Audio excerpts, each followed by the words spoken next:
पिछले कुछ समय से बाजार की चाल देखिए तो ऐसा लगता है कि शेयर मार्केट्स में निवेश का ये आकर्षक समय है।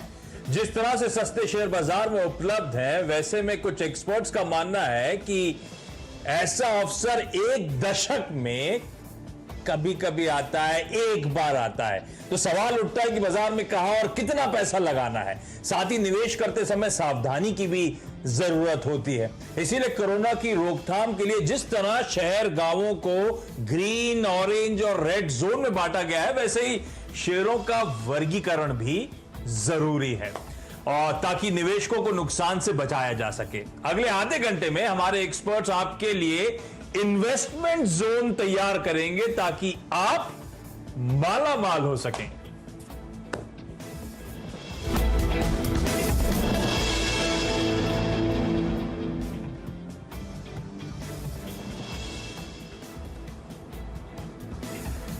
ओके, तो अब ये मालामाल बैंक्स का आइडिया क्या है?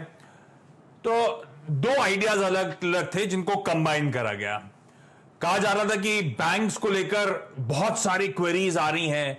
जब हम लोग फेसबुक पे जाते हैं, ट्विटर पे जाते हैं, ज्यादातर सवाल बैंकिंग स्टॉक्स को लेकर आ रहे हैं, और बड़ा ऑब्वियस सा भी है। इस देश की सबसे हेवी वेट पॉकेट है बैंक्स। हम सबके पोर्टफोलियो अगर हम मेंटेन करते हैं तो बैंक्स का एक्सपोजर जरूर होगा। तो ऐसे में सबके जहन में सवाल है।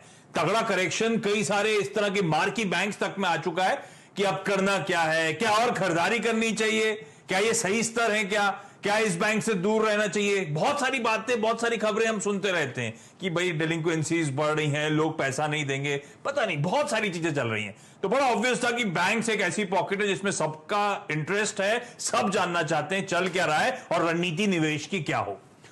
दूसरी तरफ इस समय एक और इंटरेस्टिंग डेवलपमेंट देश भर में हो रहा है। आज तक हम राज्यों में बटे हुए थे, पिछले कुछ दिनों से हम आजकल जोन्स में बट गए, है ना।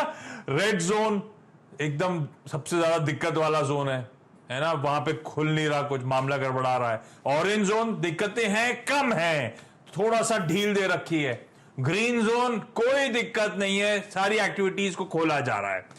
तो आइडिया था कि उस जोन को भी कनेक्ट करना है और इन बैंकिंग स्टॉक्स के बारे में बातचीत करनी है। तो इन दोनों को मिलाकर हम एक इन्वेस्टमेंट जोन तैयार करने वाले हैं। देश के 3 जाने माने एक्सपर्ट जुड़ेंगे। सेठी फिनमार्ट के विकास सेठी, हेम सिक्योरिटीज की आस्था जैन और मानस जायसवाल .com के मानस जायसवाल साहब। अब करने क्या वाले हैं, आज बैंकिंग स्टॉक्स पे फोकस करेंगे अगले आधे घंटे। इन तीनों एक्सपर्ट से जानेंगे कि इनके रेड जोन, ऑरेंज जोन और ग्रीन जोन में कौन सा बैंकिंग स्टॉक है। मतलब कि रेड जोन से मतलब है कि जो स्टॉक कितना भी गिर जाए, कितना भी पिट जाए, इससे तो दूर ही रहने का है बाबा, बिल्कुल टच नहीं करने का है। ऑरेंज जोन वो पॉकेट हो सकती है जहां पे है तो अट्रैक्टिव ये बैंकिंग स्टॉक, लेकिन इस समय हो सकता है और गिरेगा। तो या तो एक्यूमुलेट करें, होल्ड करें, या वेट करें, अच्छे लेवल्स पे आए तो खरीदारी इनिशिएट करेंगे। तो वेट एंड वॉच वाला मोड हो गया। और ग्रीन जोन जहां पे हम खरीदारी कर सकते हैं, आज भी अट्रैक्टिव है, और ये एक्सपर्ट्स भी उन स्टॉक्स में खरीदारी कर रहे हैं। तो ये बैंकिंग स्टॉक्स को इस तरह से विभाजित करेंगे हम अगले आधे घंटे में। सेठी साहब, आइडिया ठीक है ना? क्योंकि बैंक्स को लेकर सबसे ज्यादा चिंता इस समय सबके जहन में।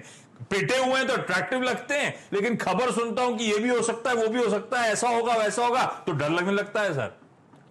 नहीं, बिल्कुल आशीष, एक बहुत ही अच्छा थीम आपने चूज किया है। बैंकिंग सेक्टर जो है, काफी लोगों का एक्चुअली काफी विश्वास उठा हुआ है इस सेक्टर से, और यहाँ पे बहुत फूक फूक के कदम रखने की जरूरत है। हर कोई बैंक को लेना, मतलब हम देखते हैं कि कई 800 रुपया वाला बैंक अब 100 रुपया हो गया तो बहुत अच्छा हो गया, वैसा नहीं है। मुझे लगता है अभी भी जो क्वालिटी बैंक्स है उनके साथ ही जाना चाहिए। सेक्टर अभी दिक्कतों में है, बट मुझे लगता है जैसे हालात नॉर्मल होंगे और देश को वापिस से ट्रैक पे आना है, तो बैंकिंग का अहम योगदान रहेगा, और वहां पे क्वालिटी बैंक्स को बिल्कुल पिक करना चाहिए, करंट जो डिस्ट्रेस लेवल्स पे ये ट्रेड कर रहे हो। बिल्कुल ठीक। तो हर चीज सोना नहीं है पिटने के बाद। हमें अब आइडेंटिफाई करना होगा, डीमार्क करना होगा, जोन्स में डिवाइड करना होगा दरअसल इन स्टॉक्स को। शुरुआत में उल्टी करूंगा, आमतौर पे क्या खरीदना है की बात करते हैं, लेकिन इस कार्यक्रम की शुरुआत करेंगे किससे बचना है, उसके साथ किससे दूर रहना है। पहला रेड जोन का काउंटर लेकर आऊंगा। आस्था, आपके साथ शुरुआत कर रहा हूं। क्या करना चाहिए, कौन सा ऐसा बैंकिंग स्टॉक है जितना भी पिट जाए लेकिन आप उसमें निवेश की रणनीति नहीं बनाएंगी, दूर रहेंगी, हमें भी ऐसी सलाह दे रही हैं, कौन सा स्टॉक है? गुड आफ्टरनून आशीष। सबसे पहले बैंकिंग स्टॉक्स की यहाँ पे बात करें तो आशीष, पिछले 3 सालों से पोर्टफोलियोज में सबसे ज्यादा वेट ही शायद बैंकिंग स्टॉक्स का था, क्योंकि काफी बढ़िया वहां पे राइज हमने देखा था, लीडरशिप स्टॉक में निकल के आ रही थी। लेकिन अब मुझे लगता है एक चर्न भी हुआ है, पोर्टफोलियोज में शिफ्ट भी हुआ है, क्योंकि ये जो मैक्रो एनवायरनमेंट खराब हुआ है तो थोड़ा बैंकिंग स्टॉक्स के लिए दिक्कत हो सकती है। रेड जोन में वो बैंक्स आ सकते हैं स्पेशली जो पहले भी परफॉर्म नहीं कर रहे थे और अब तो इतने ज्यादा यहाँ पे दिक्कत है तो परफॉर्मेंस की चांसेस काफी कम है। पब्लिक सेक्टर बैंक से थोड़ा सा बचना चाहिए, क्योंकि वहां पे 3 दिक्कतें हैं। सबसे पहले तो ग्रोथ कैपिटल जो है पब्लिक सेक्टर बैंक्स में काफी कम है। दूसरा, जिस तरह से मर्जर्स हो रहे हैं तो मैनेजमेंट तो बेसिकली वहीं पे लगा हुआ है। तीसरा, उनका जो रिस्क सिस्टम है वो भी इतना स्ट्रांग नहीं है। तो पब्लिक सेक्टर बैंक थोड़े से, मुझे अभी ऐसा लगता है कि थोड़ा सा दूरी बनाए रखनी चाहिए। उसमें से इंडियन ओवरसीज बैंक में मेरी यहाँ पे राय रहेगी कि थोड़ा दूर रहे, क्योंकि बैंक में कैपिटल की काफी ज्यादा, यहाँ पे जो कैपिटल एडिक्वेसी रेशियो है वो लो है। दूसरा, जीएनपीएस रेशियो, एनएनपीएस रेशियो बहुत ज्यादा हाई है। और मुझे ऐसा लगता है आगे जाते हुए जिस तरह से यहाँ पे प्रॉब्लम्स आई हैं, मार्केट शेयर में जो top public sector private sector banks हैं वो आगे रहेंगे। और इवन मेरे को ऐसा लगता है कि कुछ पब्लिक सेक्टर बैंक्स का मार्केट शेयर वो गेन कर सकते हैं। सो मेरे हिसाब से रेड जोन में पब्लिक सेक्टर बैंक्स में इंडियन ओवरसीज बैंक मुझे लगता है थोड़ा सा दूरी बनाए रखनी चाहिए। कैपिटल की भी थोड़ी यहाँ पे कमी है, प्लस असेट क्वालिटी इतनी स्ट्रांग है नहीं। हाँ, तो अब जब अगर खरीदारी करने का मन हो तो उसमें पब्लिक सेक्टर बैंक से बचें, दिक्कत होगी। और जब रिवाइवल आएगा तो फिर से प्राइवेट सेक्टर बैंक्स और ज्यादा शेयर शायद पब्लिक सेक्टर बैंक्स का ईट अप करते हुए नजर आए।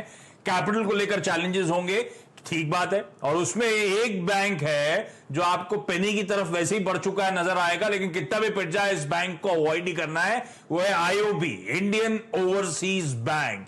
ये पहला रेड जोन का काउंटर हमारे पास आ गया है और ये शायद बहुत लोगों के लिए सरप्राइज ना हो, आईओबी आया है। लेकिन मानस का जो रेड जोन का काउंटर है वो दरअसल कई लोगों को सरप्राइज